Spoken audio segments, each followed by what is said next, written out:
Introducing the media revolution, where membership is gangster. We are a collective of newsmakers, narrators, and creators, creating stories for the people. A membership media company where Johnny will give you exclusive. Good morning, good afternoon, good evening, wherever you are in the world. My name is Kaia Shivers, and I have the esteemed privilege to be with a very dear friend of mine who, did something that was so generous and unexpected. But first, let me introduce Chef Cassandra Laughlin. What's up, girl?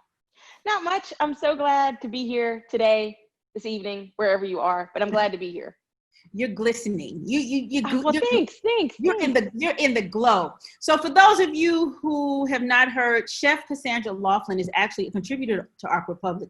She is a culinary genius who travels the world and studies foodways and culinary traditions.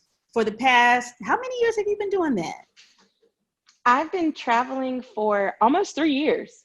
Okay. So, and what she doesn't like to tell you, she's actually a trained anthropologist that interestingly intersects, food with culture and other things and spirituality. So let me just kind of give you the backstory and I'll let Cassandra finish it. Because I have very little participation in this.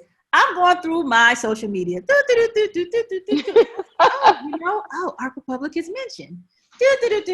And for those of you, you might think that I'm on social media a lot, but I'm not on social media a lot because I deal with so much media. The last thing I want to do is scroll through stuff. I just can't do it.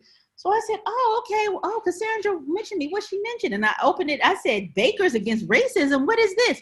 She's doing a bake sale for Ark Republic. Oh my gosh.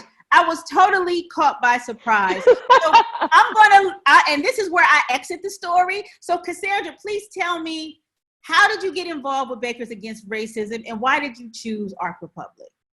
Okay, so first of all, I just want to put it out there that I don't bake. I don't bake.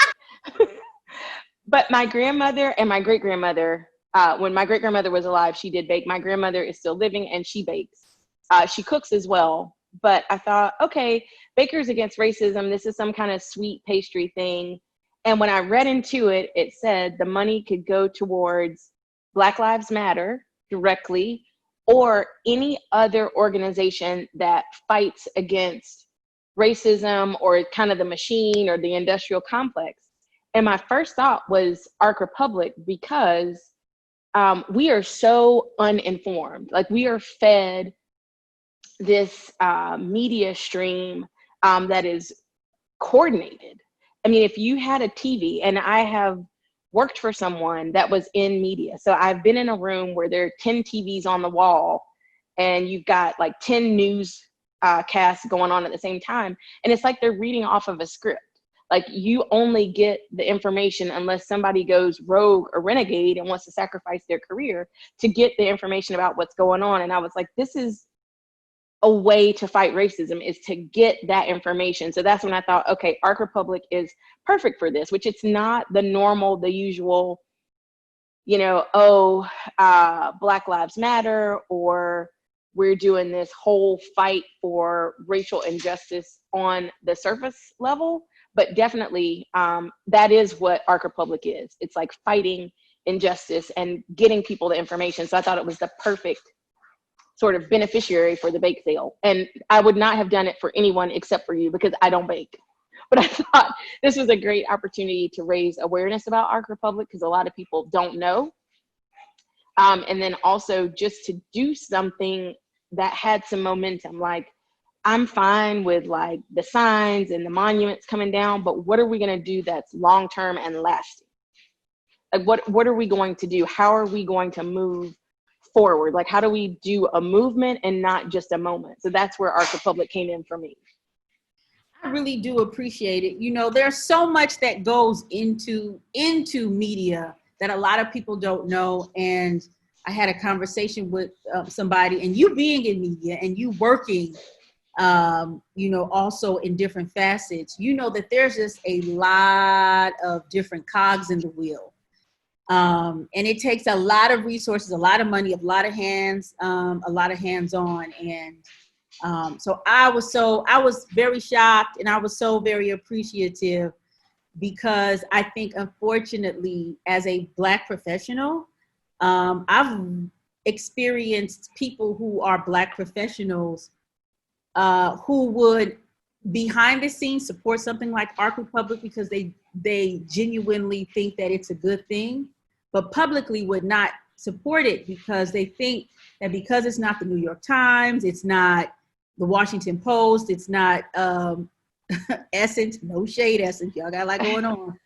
Got a lot going on over there at Essence. You know, it does not, you know, it would be dangerous, you know, or risky in order to, you know, publicly support. So I really do appreciate that. It's a sad situation. It's a very real situation, and I appreciate it. So tell me more about Bakers Against Racism, because you actually, this all happened when Black Lives Matter was popping off. And so like, I'm getting hit with all these stories and everything like that. So I never really got into like all of the Bakers Against Racism, how they operate. What's up with that? Yep. So Bakers Against Racism is 3 bakers out of the DC area. And I don't want to get their names wrong. I actually don't know them, except most chefs know people through social media, right? Especially if you're stuck in one place, or in my case, where you travel a lot. So it was these 3 chefs who said, you know what, this is a way we can fight back and start this campaign.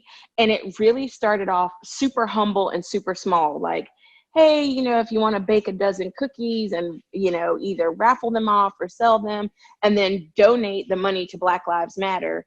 And then it started to get some traction, and people said, okay, well, you can do as much as you want and donate it to the cause of your choice. And it literally in 2 weeks, it just took off like crazy. And got a lot of press. I think they raised almost $2 million for organizations, around the world. It's like $1.8 million through giving. It's incredible. That's incredible. We had the conversation. This was just so reminiscent. I had to look up kind of the stories of, you know, Black women who were doing some revolutionary work, and they used food as a way to fund what it was that they were doing. So, I mean, automatically, I was thinking about Mary McLeod Bethune, who created Bethune-Cookman, what is now Bethune-Cookman. Is it college or university? Maybe it's university at this point. And then, you know, I was looking up more stuff, and I came across her name is Georgia, and I forgot her last name. But she actually was the one who funded the Selma bus boycott by getting, you know, she was a domestic and a midwife, and she was apparently a very known person in the community and galvanized all the women who cooked. And they raised money and sustained the Selma bus boycott. And that was funded off of sweet potato pie, fried fish, collard greens, and pound cake. Wow. Wow. So I picked pound cake because that's one of the things my grandmother does really well. And it's one of the things I felt like, okay, this is something I've made enough I can duplicate it. And it ships well. Because I actually thought no one in Georgia is going to buy a pound cake because everybody in Georgia knows how to make one. So I have to have something that I can ship. Like I thought I'll make 1 pound cake and sell it. And then when I just posted, hey, I'm participating, no information, I got like 20 responses like, I want a pound cake, I want 2 pound cakes, I want 5 pound cakes. And I thought, oh my gosh, okay, breathe everybody. And then a lot of people you saw the orders, Canada. That blew my mind. How are you going to get that to Canada? We're going to ship it. We're going to ship it.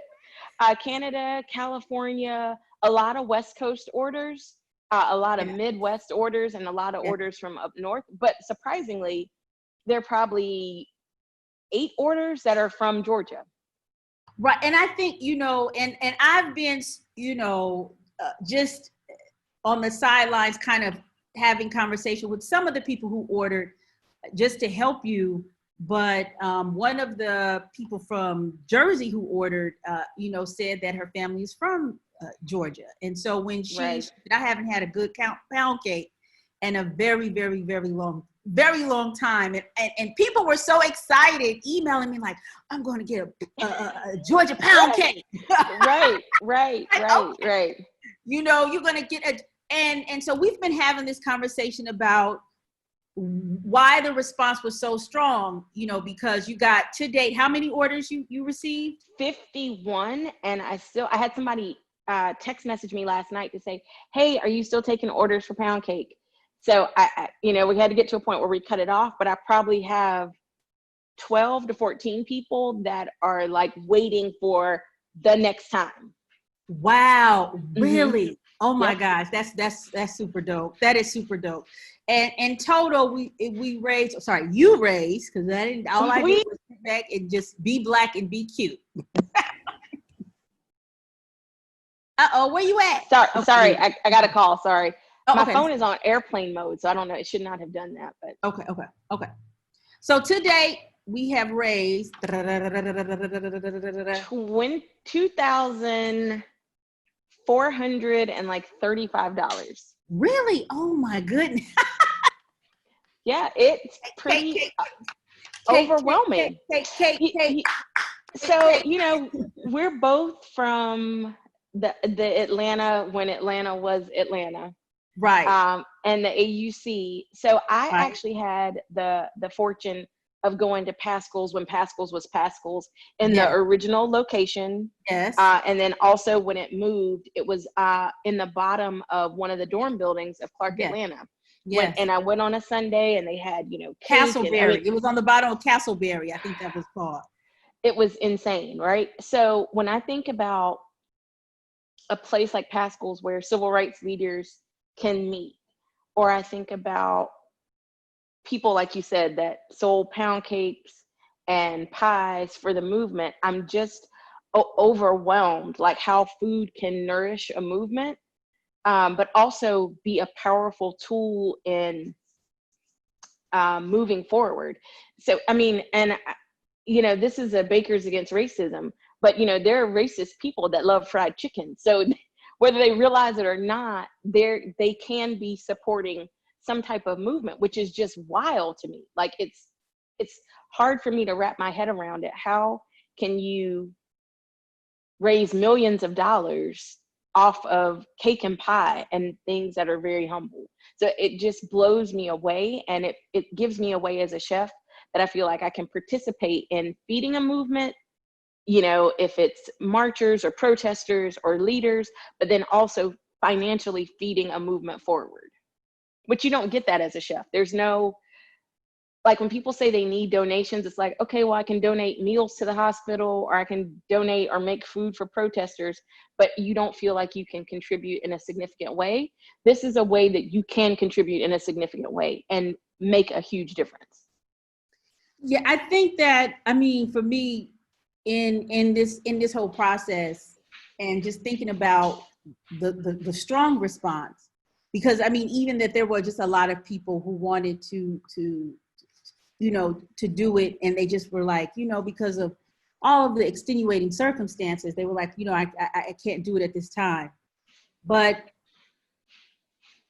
in this hyper digital age, I think when people are presented the opportunity to experience or indulge in something that has a long tradition, that might have even been seen as a forgotten tradition, right? You know, people will jump on that. And I think that's what the response is with media too, because I've been getting like when coronavirus hit, especially when Black Lives Matter hit, and with you, you know, I was like, where are all these white, how did I get all these white followers? I got 450 new followers in a month.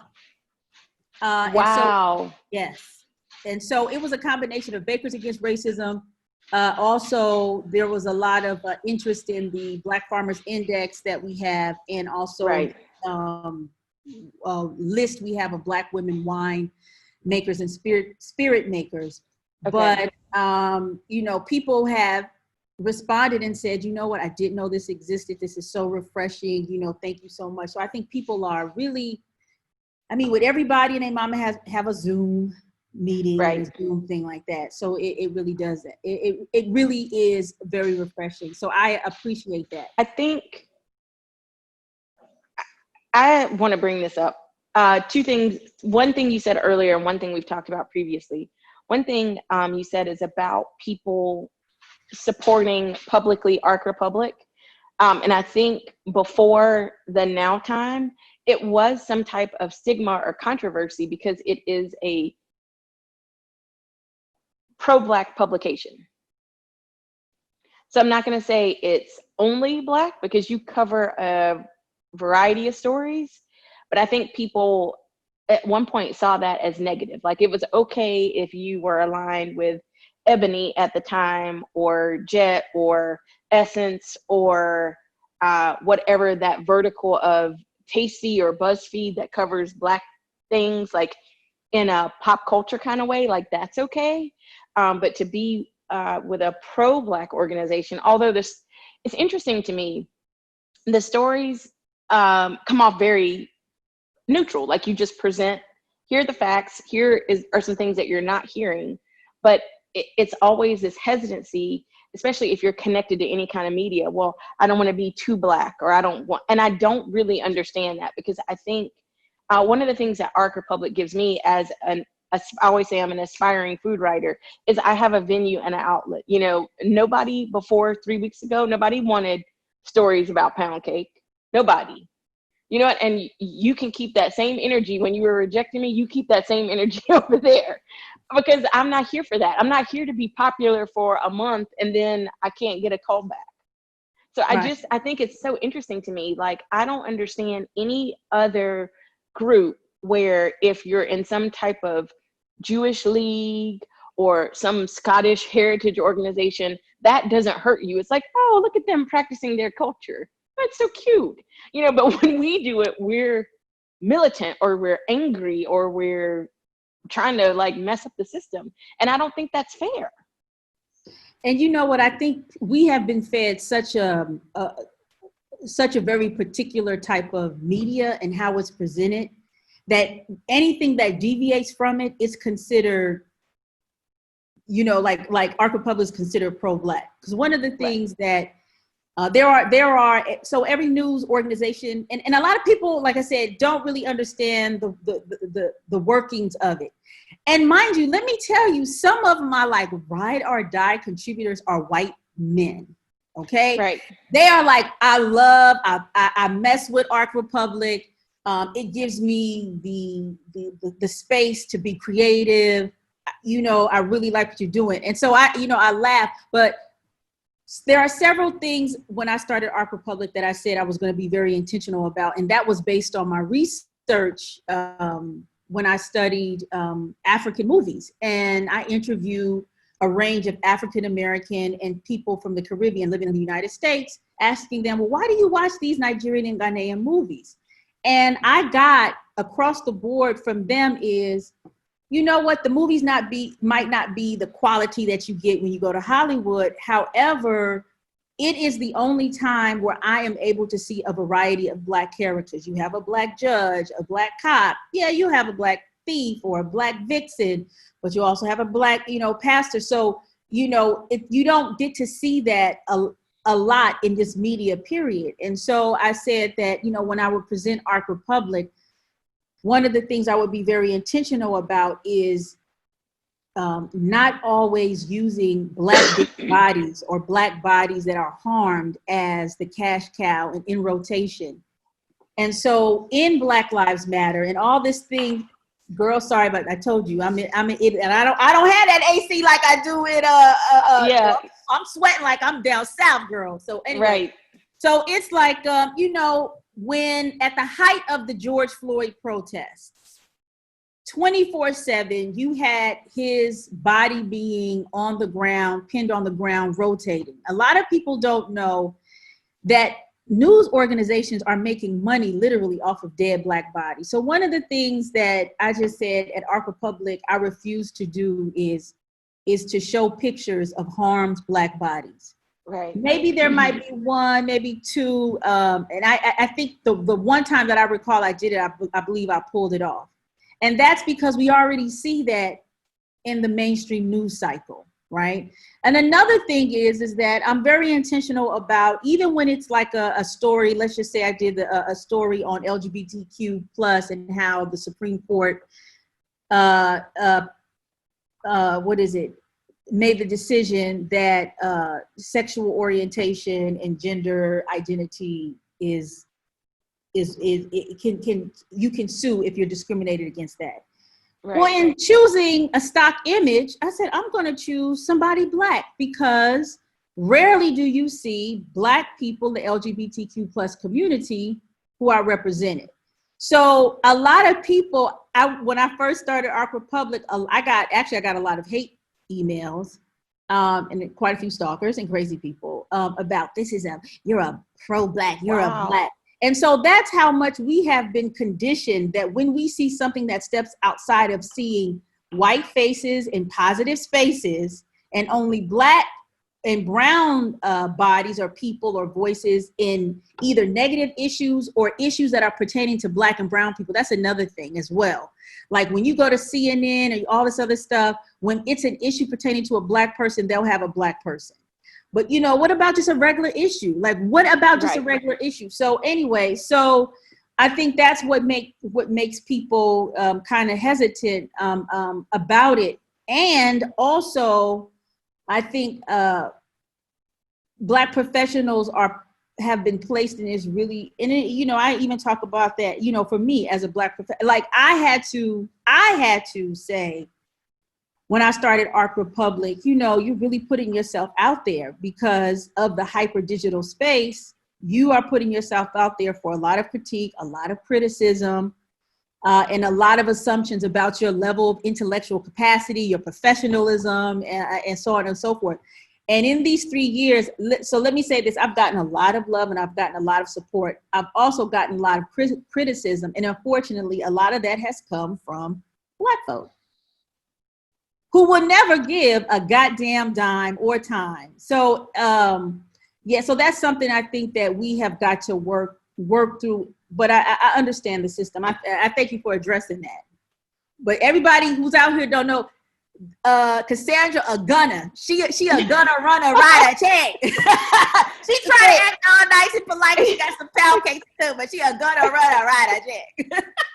So here's the other thing that blew me away. Why do you need a cake or a pie to say Black Lives Matter? In the sense of, there are people, I remember when you first started out and you were doing memberships, or taking, like, you had these tiers of membership. It could be like $50, to be a regular member, or you could be like a business sponsor supporter, which was hard or a struggle. Or if I feel like if I went to someone and say, hey, my friend has this newspaper and she focuses on telling the truth. So can I have $45? People be like, no, you can't have $45. Oh, but here's a cake. Oh, here's $45. That part blows my mind. Like, why? What is it about food or getting something, a tote bag in the mail? What makes it, how does that flip the decision to support something? Like, I really don't get it. Like, normally when I give to a charitable organization, I don't expect anything in return. I just assume like, oh, I could give $50 and that's what I'm doing and that's the end of it. But it's almost like a benefit or a premium can push people over the edge that normally would not support. Yeah, I'm not in the minds of everybody, but I would think that when Ark Republic started, a lot of things had gotten quote unquote incentivized, even when the incentives were crap. Because you were getting something psychologically, it felt like as if, oh, I'm making an investment, but I'm getting immediately something back. And that's what I got from marketers. Friends of mine who were marketers were like, okay, well, what is the person going to get back? And this is somebody, because I donate to a lot of stuff, even in the name of Ark Republic, when I ain't had really that much. I gave because I'm like, well, this is something that has just got to be pushed forward, just period.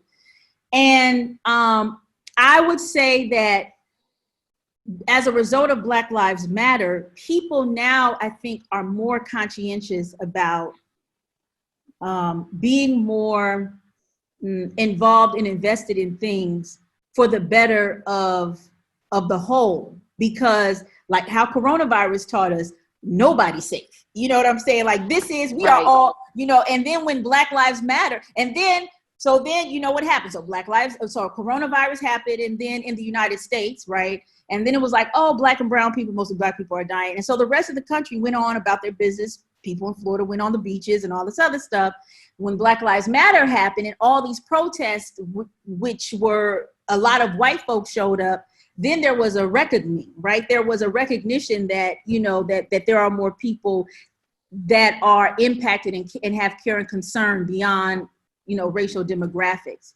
But I think that we have gotten so trained, like I said, and conditioned, and this is a result of media.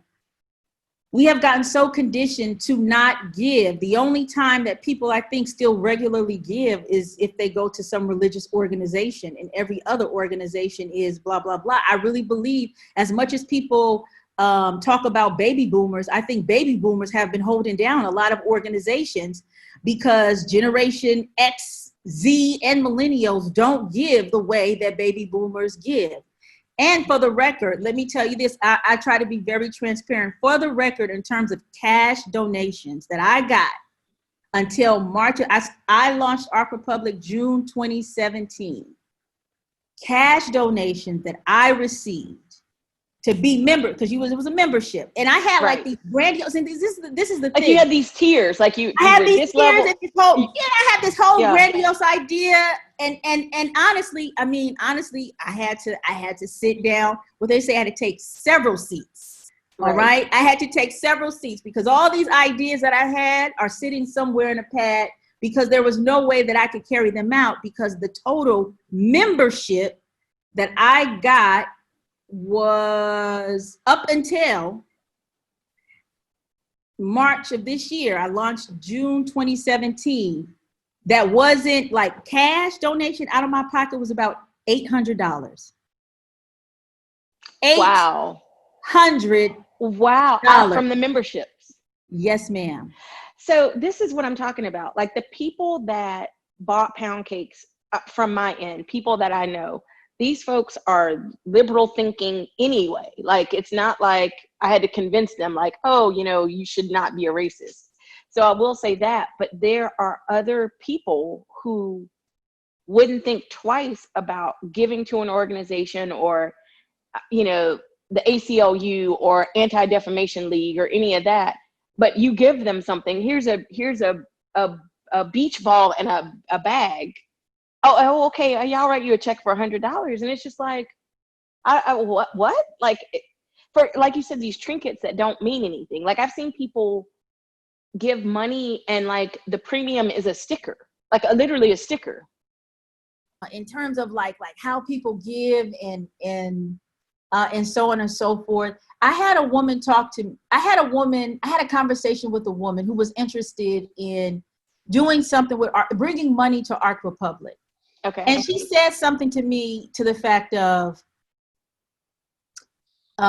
everybody wants to, she attended an event and was extremely impressed, requested a lunch with me. And in the lunch, she said something to the fact of everybody wants to kind of support something that is winning.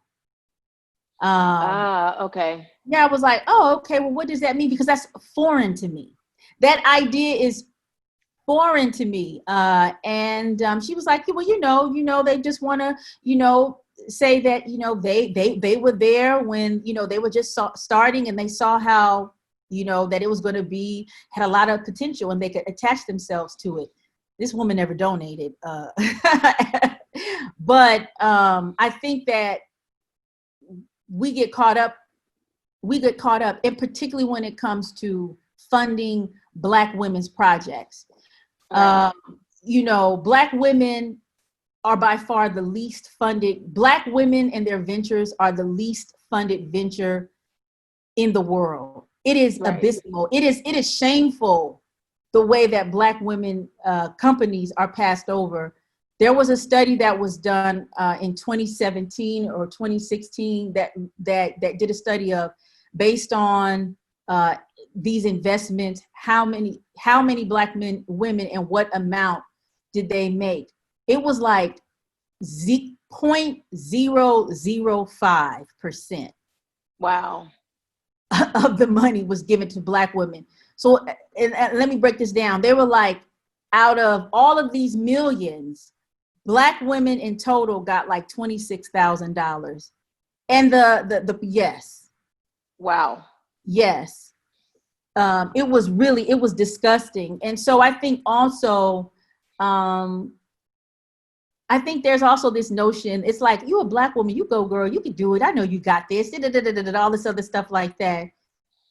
You know, when really we need we need a lot of help. And also because Black women are one of the lower in terms of salary making people. And for somebody like me that had been, you know, working extra gigs in order to pay for Ark Republic, you know, it was a definite struggle. So, you know, a lot of months it was like, okay, well, I have to make a decision. Do I work this extra job and not put out like what I want and how I want it to be? Or do I not work and put out what I blah, blah, blah.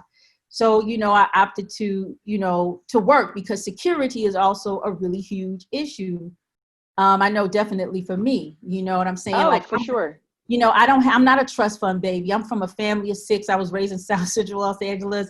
You know, when I actually wanted to start my first magazine, I wanted to do a magazine in 1999. I remember this as clear as day. I went to all of these, how to set up a corporation and blah, blah, blah. I presented my parents a business plan. It was a magazine called We Be Vegan, Healthy Living for Soulful People. I remember it because I was a hardcore vegan then. My mother looked at me and said, you better get out of my face with that.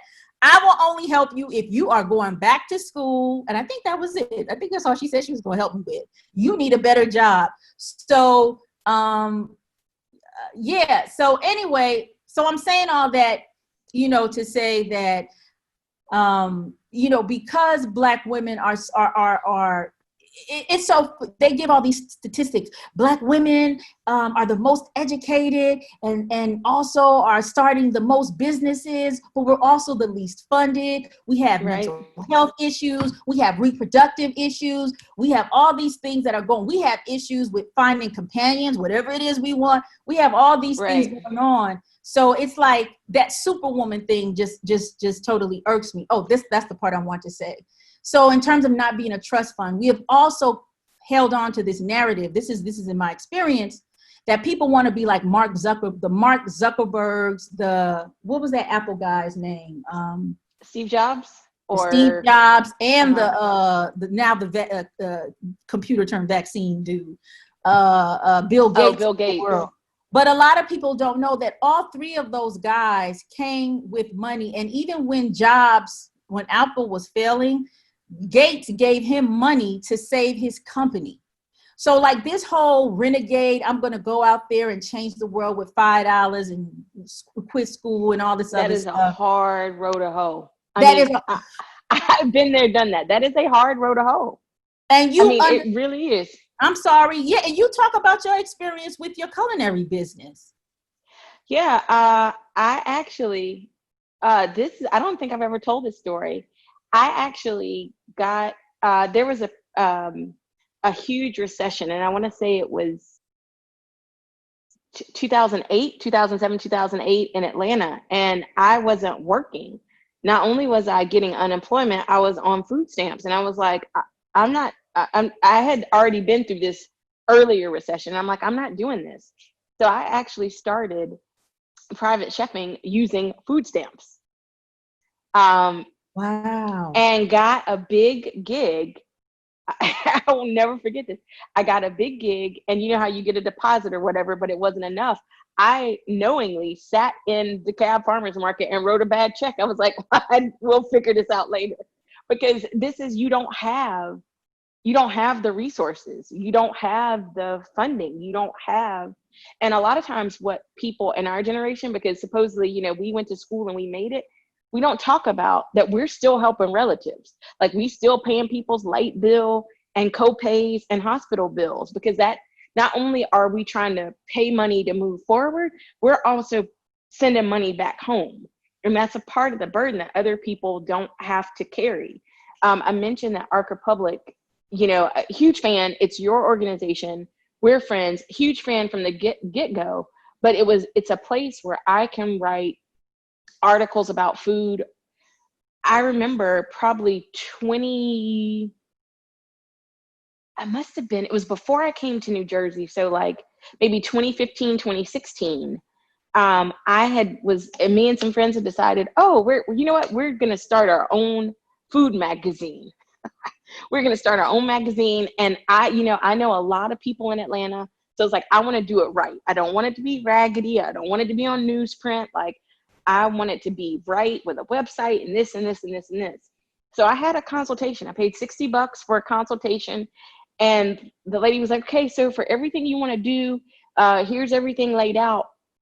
So the initial upfront investment is $60,000. And you know, as a Black person, when somebody tells you a price and you don't want to look embarrassed, so you pretend like you're thinking about it, like, And in your head, you're like, hell no. Yeah, I was like, well, okay, so $60,000 and that includes everything? Okay, let me get back to my partners and we'll discuss it. There was nothing to discuss because none of us had this much money. We literally were thinking like, okay, maybe this is some stuff we can set up and do and run on our own, like the website piece and get and pay for some, but $60,000, like we were like, you have got to be kidding me. But that's what it takes. And there's no friend group or family we can go to be like, oh yeah, can we get 10 from you and 20 from you and 30 from you? And then, you know, that's not an option. And it's totally not an option. And I don't, you know, I'm totally not salty with my mom because now my mother and father, they didn't have it. They didn't, right. They were, every penny counts. And I, you know, there's a lot of conversation in terms of like millennials have it real bad. You know, they have all this debt. And I was like, I'm Generation X. And I have all this debt. And they were like, but you have a job. But I'm over $200,000 in student loan debt. Still 20. Yes. How am I still in debt from undergrad? Because you never pay it off. Never pay it off. You want to be educated? Okay. But you're going to pay for it for the rest of your life.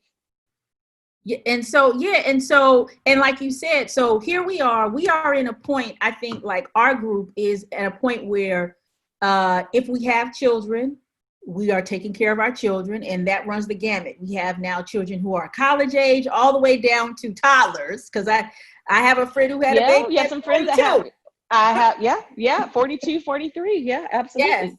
Okay. And then, like you said, now we are at an age where we're also taking care of our mothers, grandmothers, our parents, and our grandparents. And so we're in this really very intense, and actually I created Ark Republic for that age group because I really felt that we were just so overlooked and there really wasn't anything speaking, to us. But there's just a lot of, I think, misconceptions and financial stress in terms of what our daily lives are. And I also want to say this, and I remember this story vividly. My sister is a medical doctor. And so when I tell people, oh yeah, you know what, I have a sister who's a doctor, they're like, oh my gosh, you're a professor, this is a doctor. And in my head, I'm like, yeah, it sounds good. And I used to say, yeah, it sounds good, but I don't even say anything anymore.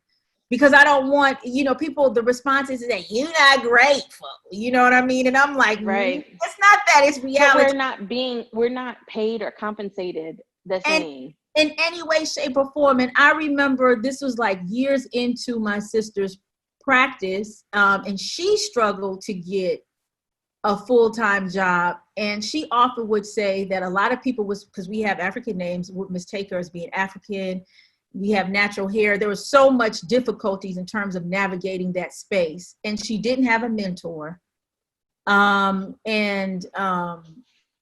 She said that she was having a conversation with somebody that she graduated with or something like that. And the person told her that before she even graduated from medical school, her father, who was a doctor, and who had a grandfather who was a doctor, took out a corporation that was close to her name and said, for the rest of your practice, all of your money goes to the corporation. No money goes to you. So on paper, you look poor. So you don't ever have to pay any of that back. All of the money goes to this corporation. Right. I was like, oh my gosh. You know what I mean? So like, we don't even know how to navigate the professional space and maximize it. You know, we still stuck in let's network and all this stuff. And network, big house, big car. I'm gonna contribute to these professional organizations. I'm gonna make it. I'm gonna leave a legacy, and we're struggling.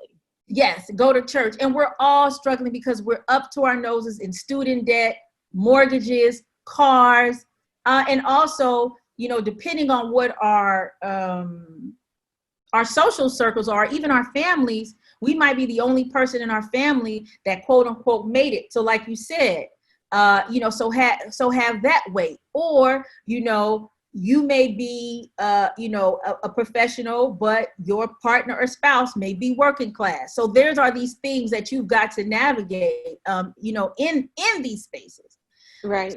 So yeah, but we got all around the world to talk about some pound cake. So right. Okay, so let's talk about this pound cake. Let's talk about the pound cake. What are people who ordered the pound cake? Thank y'all for buying. Now, we're not salting anybody out. Thank you. Thank you for everyone that bought a pound cake. Yes, Grandma Watson, thank you so much. Oh my gosh. Is it that makes your grandmother's pound cake? Please don't give up. Don't give us. Oh my gosh, no. Because a pound cake originally started basically a pound of everything. Like there's a pound of flour, a pound of butter, a pound of sugar.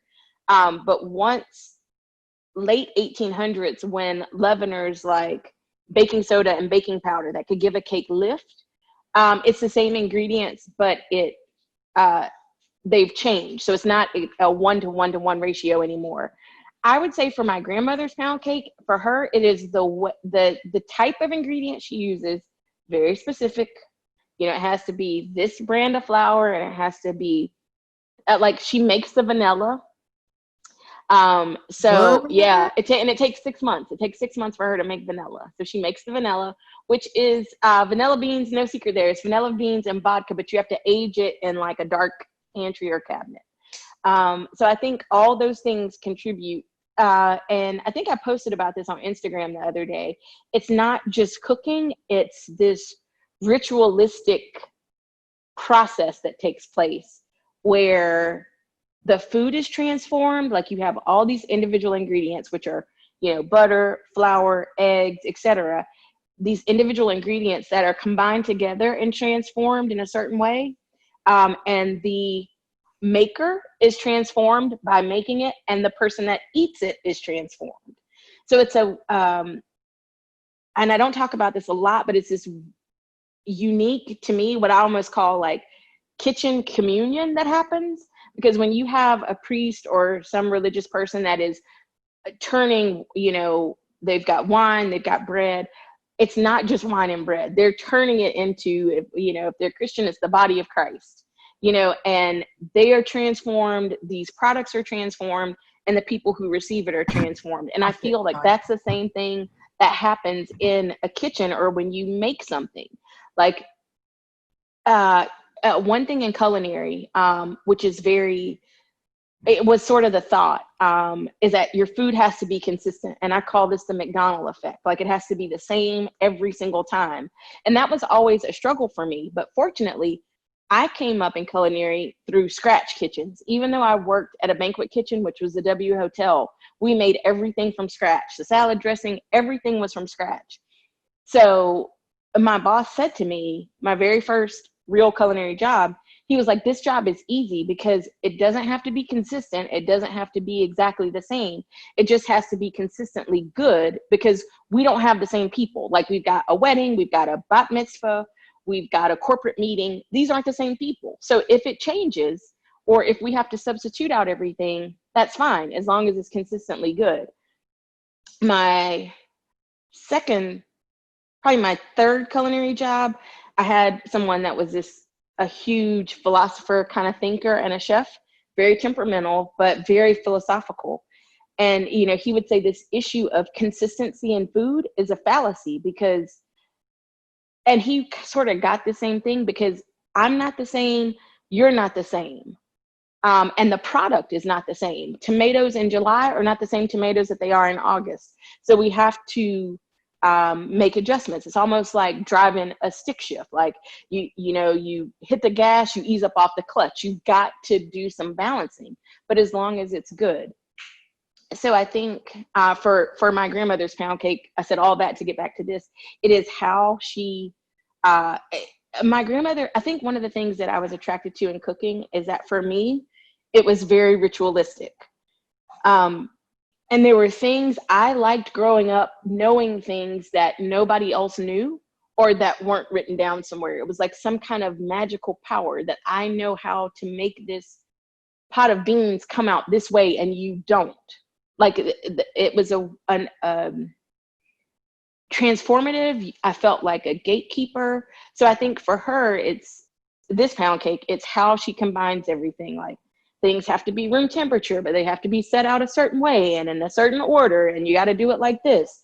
And she gave me some instructions.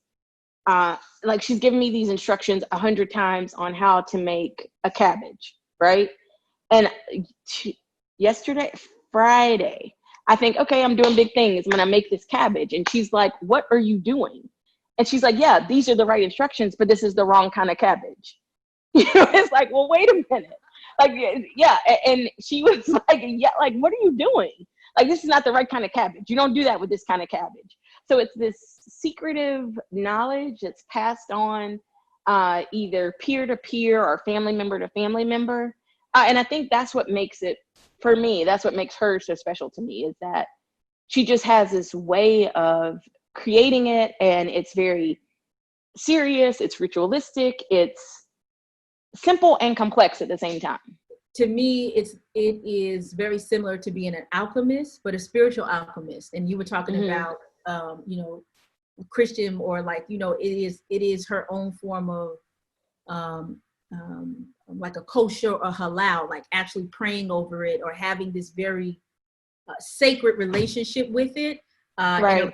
in a certain way, which I think a lot of people undermine about food, and this how do I want to say, metaphysical type of relationship that those who cook it have, you know, with it. I mean, because I know I have Geraldine cuss you out in 5 minutes, but goddamn, she could make a pork roast like nobody's business when I ate it. And she'd be cussing you out and throwing stuff on and you like, right.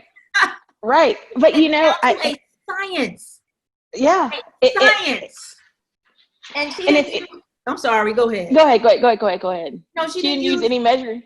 Measurement, anything, and not any prefabricated spices. She's just throwing some like herbs, cussing you out, doing somebody's hair, and it will come out perfect. So that's what's so unique to me. There's a chef called Vertime who does or did vibrational cooking, and it's a cookbook. And it's like almost like kind of letting the ancestors guide you, like, you know, when something's enough. And I can smell something and know that it doesn't have enough this or that, or it needs more one or the other, because it's built on all of your senses. Cooking is built on your senses, and you just have to have a certain amount of, anybody can cook, but you have to have a certain passion for it. I think you have to have a certain amount of experience and a certain amount of confidence. And it's so funny because, you know, chefs will go into a restaurant and see a dish or eat a dish. And I have said this myself, like, oh, this tastes like sadness. Like, whoever made this was not in the right frame of mind, because all these components together should be good, but because they're not, something is off with the cook.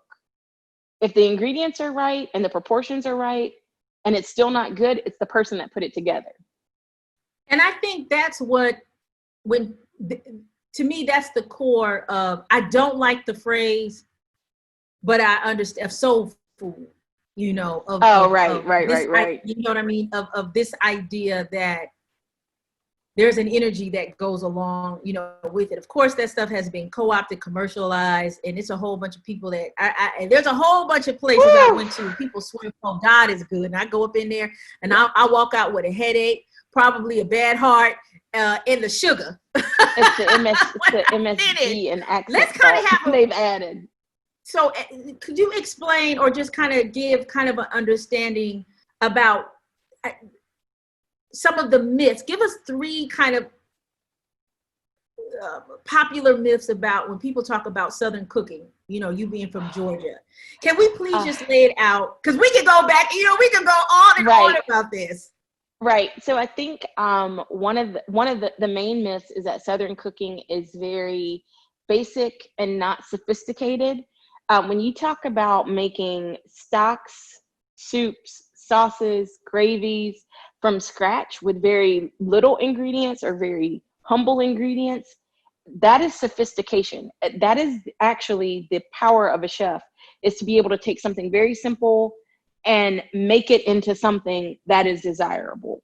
So I think that's the number one myth, is that it's simple, it's easy, anybody can do it. That's number one. Number 2 is that Southern food is unhealthy. If you eat fried pies every day, you're gonna be fat. But nobody eats traditionally fried pies every day. You might eat fried pies when it's peach harvesting season and you have an overabundance of peaches, and there are some that are overripe. Well, you might make fried pies once or twice. Or what people don't understand is that people think, oh, a Southern diet is unhealthy because it's heavily based in pork. Traditionally, hog harvesting took place in October. So you had one hog, you killed the hog, you made sausages, you made lye soap, you made bacon, maybe you gave some or traded some with your neighbor. Cassandra? Yeah, can you hear me? Cassandra? Can you hear me? I can hear you. Yeah, you broke up. That it was my internet connection. Okay. So I'll go back. The other one is that Southern food is unhealthy. Southern food is actually very, very healthy. The South is an agrarian culture. So a lot of the traditional Southern diet is based on vegetables, right? Or people will say, oh, you know, Southern food is unhealthy because it's heavy in pork. Actually, that's not the case. Hogs were traditionally butchered in October. You had one hog that you would make soap, lye, whatever, bacon, sausages, pork chops, whatever, hams. And when that hog was gone, that was it. You weren't eating pig all year long. You ate it for that finite period, and then that was it. So it was very controlled, whereas now we have the supermarket system where you have pork that's available year round. You know, and of course, you know, the things that we ate then versus what we eat now is raised differently, and is not as healthy. Like, I personally feel vegetables in the grocery store are not as nutritious as vegetables that you grow in your backyard. I don't have any scientific proof of this, but I believe it. Like, I just feel that things that you grow or that you get from a farmer directly versus an industrial farm has much more nutrition, is much more beneficial to your body,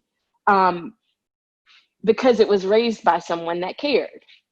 You know, it's sort of that spiritual alchemy sense of things. This was not like mass produced by a machine with no flavor. Like, there are certain things I don't like. Like, I don't really eat tomatoes and I don't really eat watermelon because I don't want a hothouse melon. I don't want a hothouse tomato.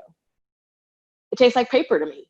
I don't want it. And that's not what I grew up eating. So it's not desirable. So number one myth, Southern food is simple or basic. Number 2, Southern food is unhealthy.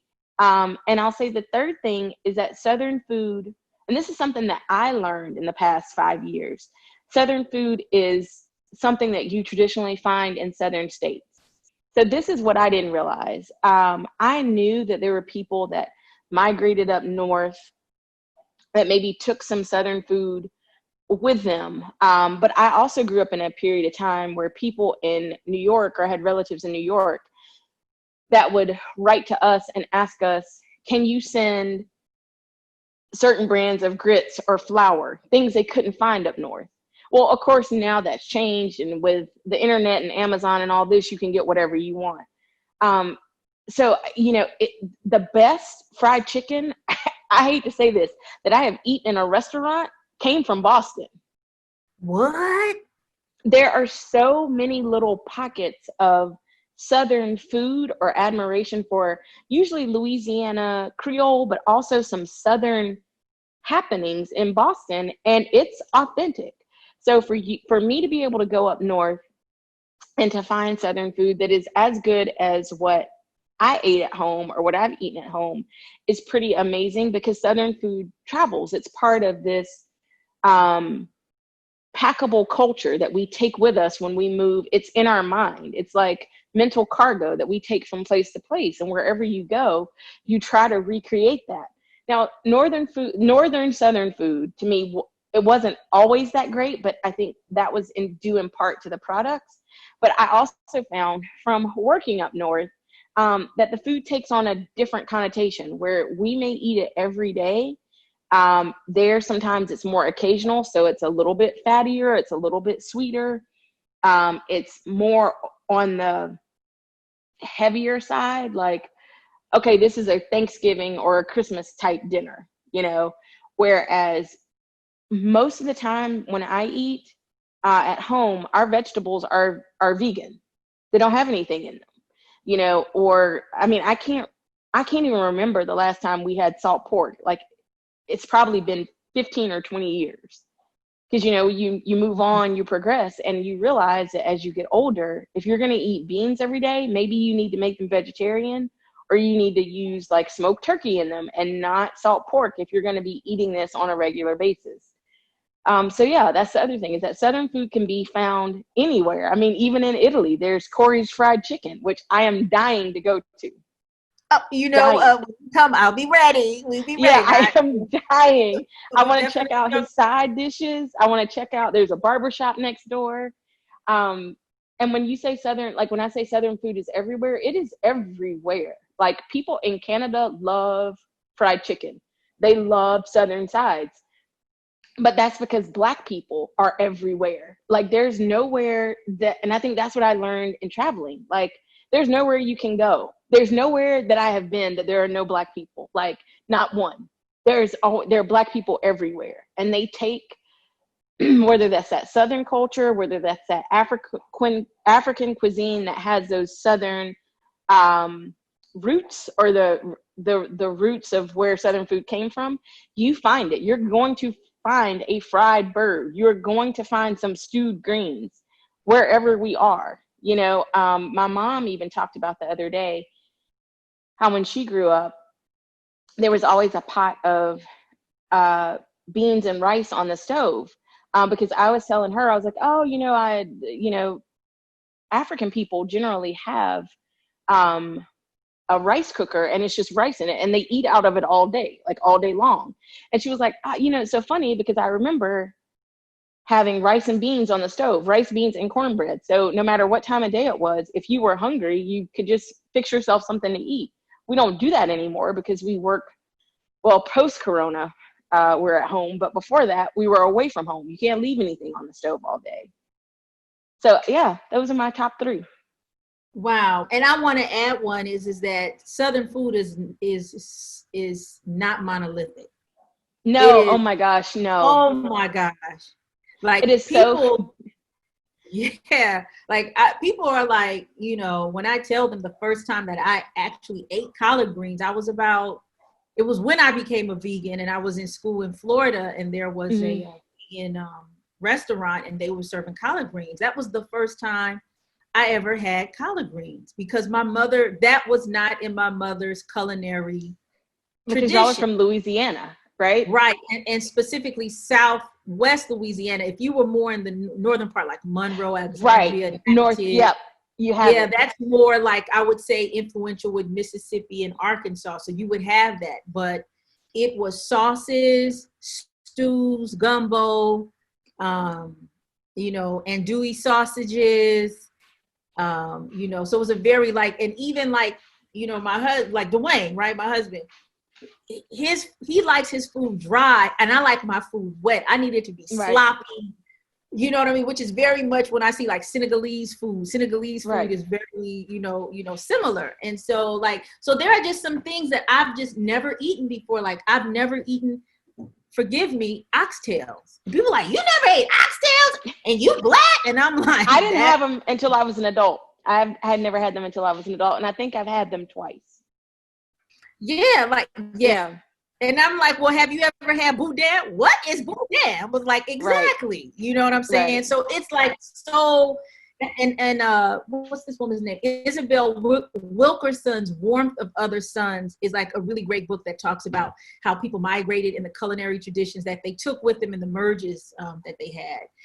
I want to thank you so much. I have worn you out. I know you got to cook those pound cakes. Yeah, but that's not till tonight. I'm just checking on my Instacart and they are doing so good.